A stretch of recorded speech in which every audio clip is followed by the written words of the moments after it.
¿qué tal? Muy buenos días, saludándolos desde este hermoso lugar, como pueden darse cuenta. Buenos días, Ale. Bienvenida, Ela. Gracias, bienvenidas a Meditando la Palabra entre Amigas, un programa más que estamos grabando para ustedes. Es nuestro podcast, ¿verdad? Que estamos estudiando el libro de Colosenses. Seguimos en Colosenses y nos vamos a seguir en Colosenses. Vamos por mucho tiempo más y el tiempo que el Señor nos lo permita. Exacto, desglosando versículo por versículo. Está hermoso este libro, Y este programa, bueno, gracias a Dios está divino, está muy, muy lindo. Está como todos. Te confronta, te exhorta, te anima. Tiene de todo un poco, así que no te lo puedes perder. Quédate con nosotras. Son pocos minutos, así que quédense aquí en el programa de Meditando en la Palabra entre Amigas. Y entonces lo que vamos a ver ahora es Colosenses. Por fin vamos a terminar el primer capítulo de Colosenses. Así es. Y vamos a ver un poquito del segundo capítulo. Son 4 capítulos. O sea, fíjense bien, ya vamos a terminar el primer capítulo y nos vamos a introducir al segundo capítulo. Así es. ¿Y le damos lectura? Así es, va. ¿Tu versión, mi versión? ¿A mí? Sí, ve tu versión y luego ya te nos vemos para acá. Primera de Colosenses del 21-24. Primera de Colosenses, no, Colosenses 1, del 24 en adelante. Y dice así: ahora me alegro de mis sufrimientos por ustedes y en mi carne, completando lo que falta de las aflicciones de Cristo, hago mi parte por su cuerpo, que es la iglesia. Tal vez no lo entiendan así de un principio, pero ahorita vamos a irnos parte por parte. De esta iglesia fui hecho ministro conforme a la administración de Dios que me fue dada para beneficio de ustedes, a fin de llevar a cabo la predicación de la palabra de Dios. Es decir, el misterio que ha estado oculto desde los siglos y generaciones, pero que ahora ha sido manifestado a sus santos. A estos Dios quiso dar a conocer cuáles son las riquezas de la gloria de este misterio entre los gentiles, que es Cristo en ustedes, la esperanza de la gloria. A Él nosotros proclamamos, amonestando a todos los hombres y enseñando a todos los hombres con toda sabiduría, a fin de poder presentar a todo hombre perfecto en Cristo. Con este fin, también trabajo esforzándome según su poder que obra poderosamente en mí. Esto es, ya vamos a brincar al 2 y nos vamos a ir 2 del 1 al 7, ¿verdad? Así es. Y dice: porque quiero que sepan que gran lucha tengo por ustedes y por los que están en la Odisea y por todos los que no me han visto en persona.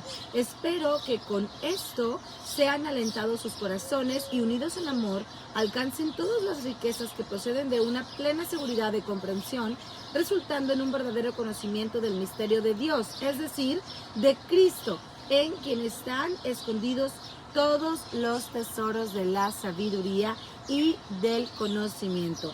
Esto lo digo para que nadie los engañe con razonamientos persuasivos, porque aunque estoy ausente en el cuerpo, sin embargo estoy con ustedes en espíritu, regocijándome al ver su buena disciplina y la estabilidad de la fe de ustedes en Cristo.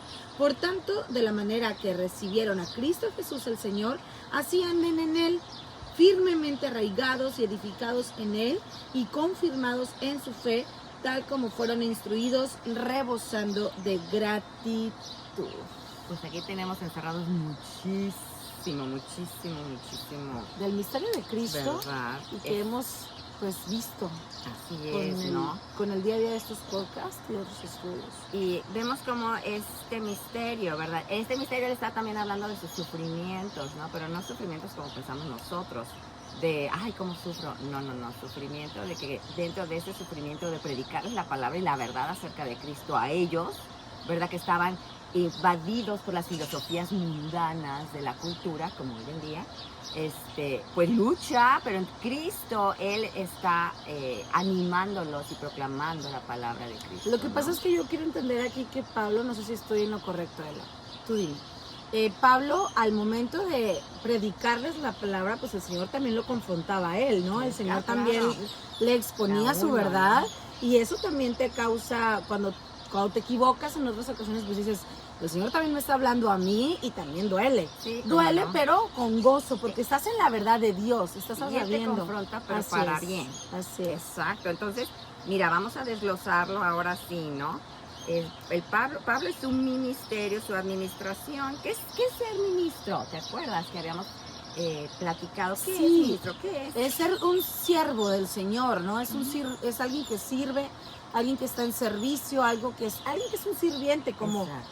como vino el Señor a hacerlo aquí en la tierra, ¿verdad? Exacto. Jesús vino a servir Vino aquí a en la tierra. servirnos. Qué mejor ejemplo que el de él. ¿No? Entonces el ministro no es una posición, o el siervo no es una posición, es una acción, es una actitud de humildad, de servir a los demás como Cristo nos sirve a nosotros, ¿no? A veces nos puede hacer ruido la palabra de ser siervo de alguien o ser siervo en nuestra iglesia, sí, o en nuestra familia, alrededor de ella, pero pues el Señor nos puso el ejemplo de cómo es ser servicial y hacer servicio, y pues esto queda claro ahí a la hora de hablar de humildad, ¿no? Sí, porque ahora, desglosando tantito, dice, me alegro cuando sufro en carne propia por ustedes, porque así participo de los sufrimientos de Cristo que continúan a favor de su cuerpo, que es la iglesia. Dice, Dios me ha dado la responsabilidad de servir a su iglesia.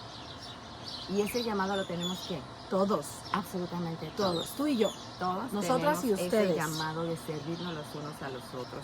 Jesús en vino a amor, predicar ¿no? quién era Él, ¿no? ¿Quién era Él? Exacto. Y en ese caminar, pues vimos la humildad por parte de Dios, de lavarle los pies a sus discípulos, de permitir pues que el leproso se acercara y el Señor le ayudó. Que los niños se acercaran. Él estaba entre los prostitutas, los más bajos, ¿cómo se llama? Los recaudadores de impuestos que eran vistos de lo peor. Sí. Él andaba con los más bajos, podríamos decirlo así. Así se catalogaba a la gente antes, ¿no? De esa Exacto, forma. Y digo, hoy en día exacto. también lo podemos hacer, pero pues quienes conocemos de la palabra de Dios sabemos que todos estamos en el mismo nivel.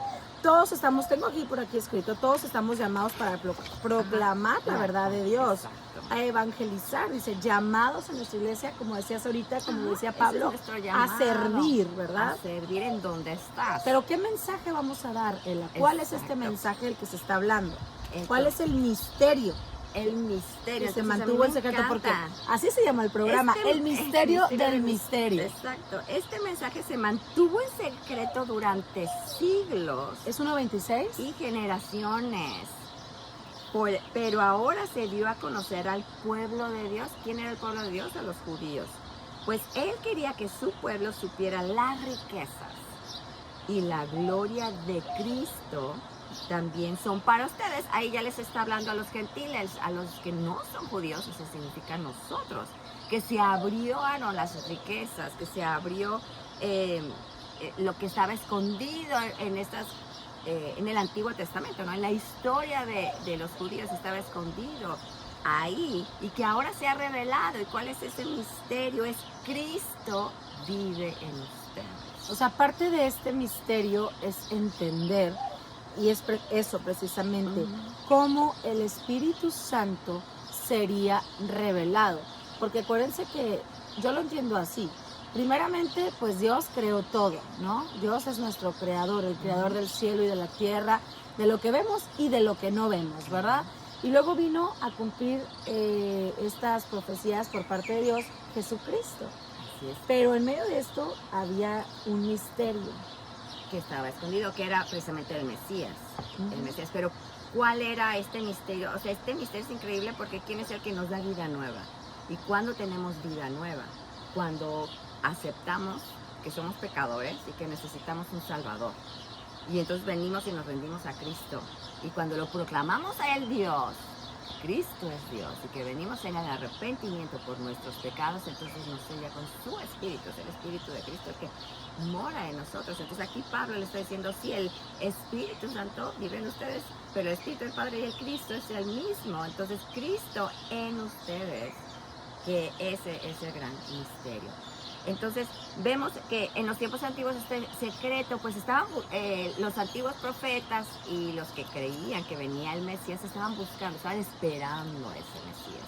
Ahora nosotros estamos viendo hacia atrás, ¿no? De la cruz para acá, ya vino el Mesías, ya me entregué. Entonces cuando me entregué soy sellada y Cristo vive en mí. Por eso dices, Cristo vive en ustedes. Esa es la seguridad que participan de su gloria. Ahora, pensar, ¿No? cuando nos preparábamos el programa, decíamos, el misterio de Dios es Cristo en nosotros. Pero en el momento en que tú lo aceptas, pues es que Ese está, es el nuevo nacimiento. está contigo el Señor, está dentro de ti, pero pues no físicamente, ¿verdad? Exacto. Para Vamos allá a ver. vamos. Efesios 3. 3, del 3 al 5. Aquí lo Y eso es tengo. lo que Pablo a través de sus cartas está diciendo a los Gálatas, a los Efesios, a los Colosenses, a los Filipenses. Ese es el misterio, Cristo en ustedes. ¿Lo leo? Sí. Dice, Efesios 3, del 3 al 5, que por revelación me fue dado a conocer el misterio, tal como antes les escribí brevemente a los pactos de la promesa. No, no es cierto. Les escribí brevemente, en vista de lo cual, leyendo, podrán entender mi comprensión del misterio de Cristo, que en otras generaciones no se dio a conocer a los hijos de los hombres, como ahora ha sido revelado a sus santos apóstoles y profetas por el Espíritu mismo, por el Espíritu. Así es, ese es el que nos convence de nuestro pecado y entonces es el que nos revela quién es Cristo. El Espíritu Santo nos lleva a Cristo y ya vimos que toda autoridad del Padre se la dio a Cristo. Entonces Cristo tiene que ser supremo, como lo hemos visto en otro podcast. Él tiene supremacía, Él es Dios. Entonces todo aquel que reconoce que Cristo es Dios será salvo, ¿verdad? Porque ya te rendiste a ese Dios, ya te rendiste a Cristo, ya fuiste aceptado por Él al rendirle tu vida a Él. Entonces vemos este misterio que es Cristo en nosotras y vamos a Efesios 5 del 31 al 33. Como dicen las escrituras, el hombre deja a su padre y a su madre y se une a su esposa y los dos se convierten en uno solo.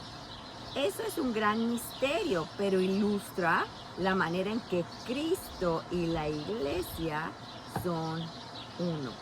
Por eso les repito, cada hombre debe de amar a su esposa como a sí mismo y así mismo, y la esposa, amar a la esposa como a sí mismo, y la esposa debe de respetar a su marido, ¿no? Ahí son normas de cómo en el matrimonio, pero nos dice que el matrimonio es el reflejo de Cristo y su iglesia.